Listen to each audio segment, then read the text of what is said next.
corpo energético. Por volta de 1968, os doutores Yunshin, Grishenko, Vorobev, Suisky e Fedorova anunciaram o que descobriram. Todos os seres vivos, plantas, animais e os homens, possuem não apenas o corpo físico, constituído de átomos e moléculas, mas também um corpo energético a que deram o nome de corpo do plasma biológico. Na obra A Essência Biológica do Efeito Kirlian, Yunshin e Grishenko relatam as pesquisas que realizaram em torno do corpo energético. A certa altura do trabalho, elucidam: a bioluminescência visível nas fotografias Kirlian é causada pelo bioplasma e não pelo estado elétrico do organismo. Um dos traços mais característicos deste corpo energético colorido e vibrante que existe em todos os seres vivos é a sua organização espacial específica. Possui forma. No interior do corpo energético, os processos têm o seu próprio movimento labiríntico, absolutamente diverso do padrão de energia no corpo físico. O corpo bioplásmico também é polarizado. O plasma biológico do corpo energético, enfatizam os ilustres pesquisadores, é específico de cada organismo, de cada tecido e possivelmente de cada molécula, de cada biomolécula. A especificidade determina a forma do organismo. Nos últimos anos, esclarecem Sheila Ostrander e Lynn Schroeder, inúmeros cientistas de vários países têm pressuposto a existência de uma espécie de matriz, uma espécie de padrão organizador invisível, inerente aos seres vivos. Na Rússia, por exemplo, o Dr. Alexander Stadsky, do Instituto de Morfologia Animal de Moscou, picou um tecido muscular em pedacinhos e os enfiou na ferida, feita no corpo de um rato. A partir desses pedacinhos, o corpo reconstituiu um músculo inteiramente novo, como se existisse um padrão organizador. Um neurologista norte-americano descobriu que poderia atinar com vestígios do padrão de campo elétrico do membro amputado de uma salamandra. Outros cientistas, tomando do glóbulo do protoplasma, que deveria crescer no braço de um animal fetal, colocaram-no na perna. Daí nasceu uma perna e não um braço, o que supõe, mais uma vez, a existência de um campo organizador. Será o corpo brilhante de luz que os Kirlian descobriram esse molde de padrão organizador? Perguntam os pesquisadores do momentoso assunto. Em caso afirmativo, que relação existe entre o importantíssimo corpo energético e o corpo físico? Nas fotografias, os experimentadores russos demonstram que, embora se corte parte do corpo físico de um ser vivo, o corpo bioplásmico subsiste inteiro e claramente visível. Campo de alta frequência. Quando o corpo energético desaparece, a planta ou animal falece. Existe uma relação rigorosa entre o corpo físico e o corpo energético, entre a matéria atômico-molecular e o estado plásmico dos seres vivos. A energia de qualquer ser vivo é feita da energia móvel do bioplasma, assegura Ilyushin, Grishenko e seus pares. Impõe-se então as seguintes perguntas. que é o que gera essa energia bioplasmática. Como reabastecemos o corpo energético?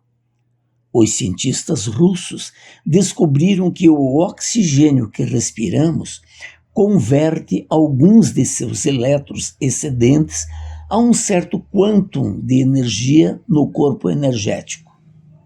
Na silenciosa carga de alta frequência, foi-lhes possível assistir efetivamente ao processo no instante em que ocorria.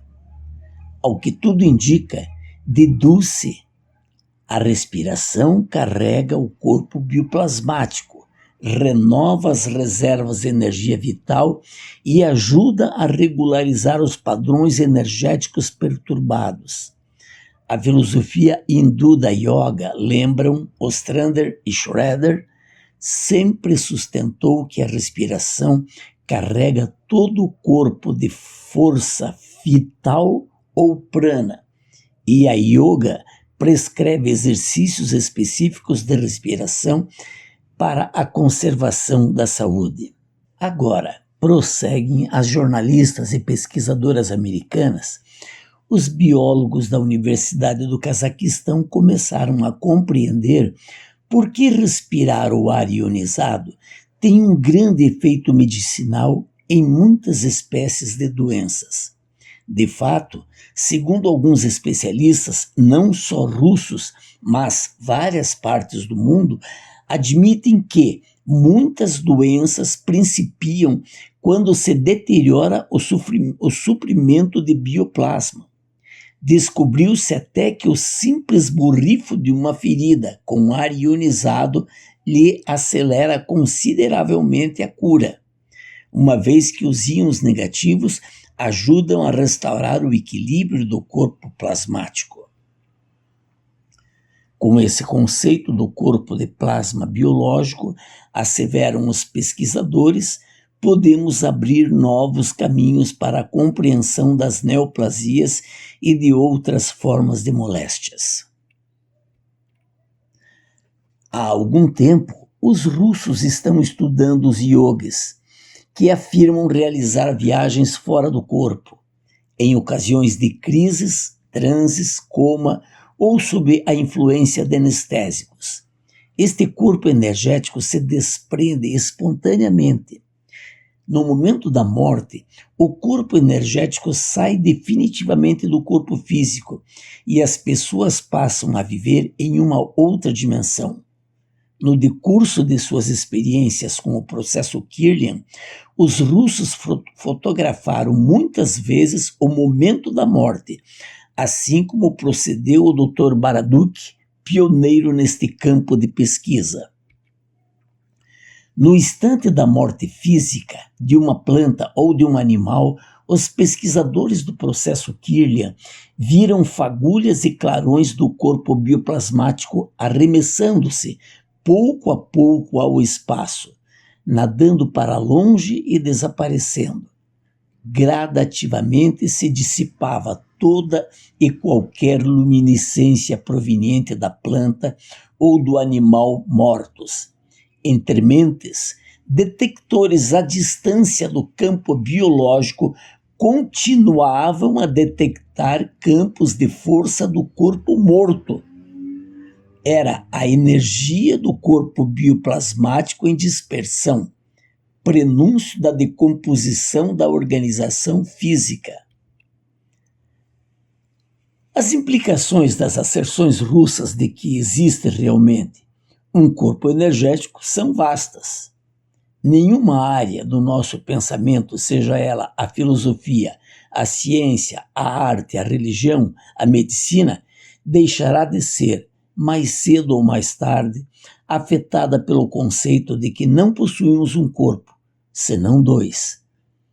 Tem-se dado a ele a atribuição de corpo secundário, mas é certo de que se trate do corpo primário do modelo organizador biológico que age sob o comando do espírito, através do qual estamos, sem dúvida, ligados a todas as coisas do universo, de forma mais profunda do que sonha a vã filosofia dos incrédulos. Não foi sem razão, certamente, que Allan Kardec, o inovidável mestre de Lyon, afirmara que o estudo das propriedades do perispírito, o corpo energético dos russos, dos fluidos espirituais e dos atributos fisiológicos da alma, abre novos horizontes à ciência e dá a chave de uma multidão de fenômenos incompreendidos até então, por falta de conhecimento da lei que os rege. Fenômenos negados pelo materialismo, por se ligarem à espiritualidade, qualificados por outros de milagre ou de sortilégios, segundo as crenças. Tais são, entre outros, os fenômenos da dupla vista, da visão à distância, do sonambulismo natural e artificial, dos efeitos físicos, da catalepsia e da letargia, da presciência, dos pressentimentos, das aparições, das transfigurações, da transmissão do pensamento ou a telepatia, da fascinação, das curas instantâneas, das obsessões, etc. Em demonstrando que esses fenômenos repousam sobre leis tão naturais quanto a dos fenômenos elétricos e as condições normais nas quais podem se reproduzir, conclui Kardec, o Espiritismo destruiu o império do maravilhoso e do sobrenatural e, por consequência, a fonte da maioria das superstições. Se fez crer na possibilidade de certas coisas consideradas por alguns quiméricas, impediu de crer em muitas outras as quais demonstra a impossibilidade e a irracionalidade.